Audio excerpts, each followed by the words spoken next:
Hi, I'm Colin, and I'm a third-year biochemistry major, and I'm a weird poet. And so the first poem I'm going to read is probably my most abstract one, and it's it's named, okay, so the title, my grandma once told me this story about when she was in kindergarten. This little boy came up to her and said, "Do you like peaches?" And she was like, "Yes." And the little boy said, "Good, bite my ass, it's a peach." And she was like 5 years old, so it was probably pretty traumatic. But anyways, here is "Take a bite out of one of my fuzzy peaches." Once upon a drop, a white hair starting to foam, bloomed scarlet on an Easter yellow. When my skin flakes, blood starts to drip. When I say drip, I really mean fall. That's when the trees become interesting.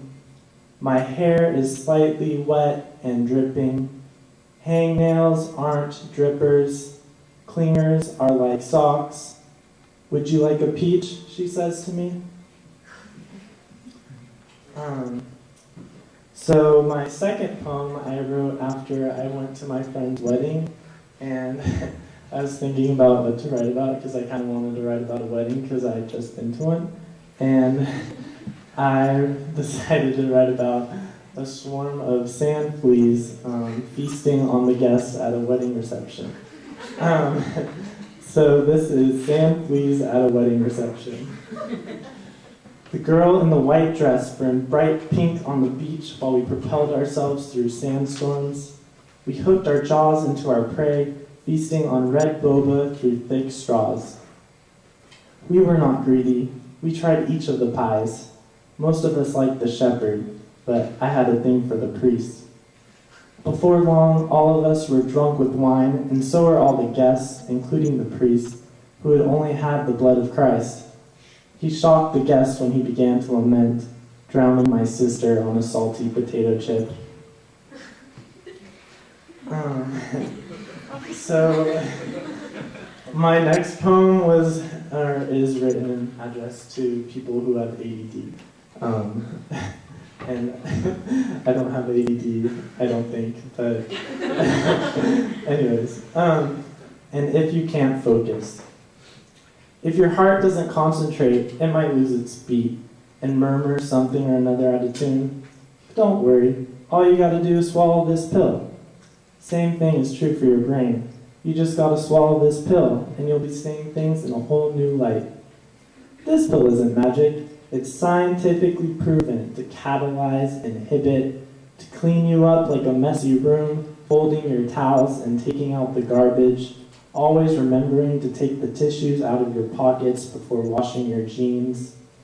Think of it as your maid and your mentor, whispering sweet nothings in your ear, a contact lens for your mind. It takes care of everything for you, so when you come across that fork in the road, you won't skip a beat. Because you have a package to deliver, and who cares what's down that other path anyways?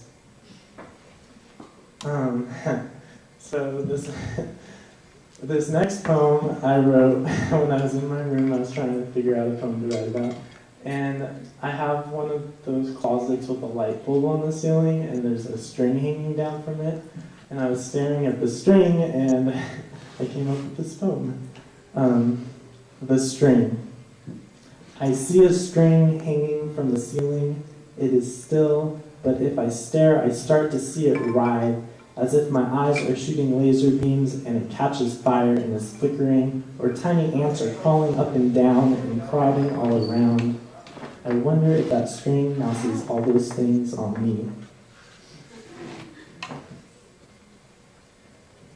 So my next poem is written about Isla Vista, but it's in a kind of parallel universe, and the title is Isla Vista, but it's pronounced the Spanish way. So here is Isla Vista. TV static streets go gaw, gaw, gaw as the vampire chicks floss their teeth. A pink-maned lion pounces on top of two Playboy bunnies with beer-basted ribs. The quails go Hawaii, smoke cooker, slow roastin', sweat dripping down legs too thin. Billy goats drink up before cliff diving. Now they're perfect sand angels, and the sirens all sing. And so this next poem is called Busy. Busy. I sit here on my city bench, looking up at the clouds that are not clouds, that are not they. It is the fog that shuffles in through the gaps between the trees, between my teeth. I am a drone in a hive. The beekeeper's hands are latex.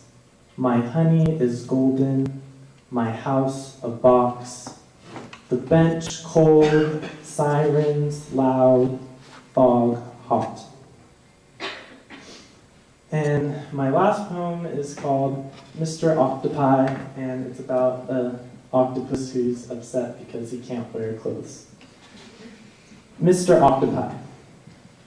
My friend, a foreigner, once said to me, "I'd like my salad naked." But what he really meant was that he didn't want any dressing. Haha, you could laugh, but I didn't find it very funny. You see, I, the octopus, we octopi, are named after our feet. I'd like to speak for us all, but it might just be myself when I say we aren't naked by choice.